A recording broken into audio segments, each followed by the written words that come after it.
2 beses kada araw na koleksyon ng basura sa Malimgas Public Market isinasagawa para hindi maipon at mangamoy.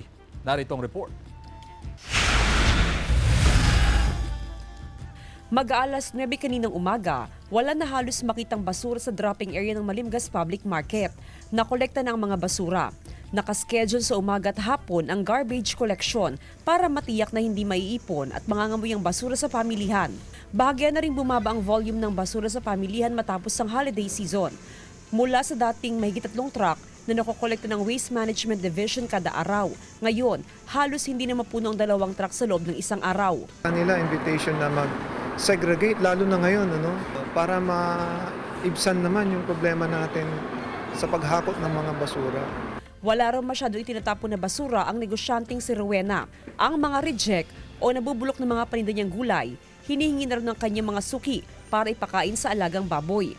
Mga plastic daw na pinaglalagyan ng panindang gulay ang kadalasan nilang itinatapon. 2 beses kumuha ang truck, kaya malinis yung lagayan ng basurahan.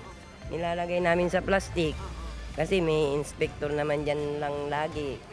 Oo, magagalit yun pag tatapon mo na lang basta. Kailangan nakasako, nakaplastic. Regular ang pag-ikot ng mga garbage inspector para matiyak na sumusunod sa proper waste disposal ang mga negosyante. Kasama si Henry Dominsil, Jasmine Gabriel Galban, One North Central Luzon.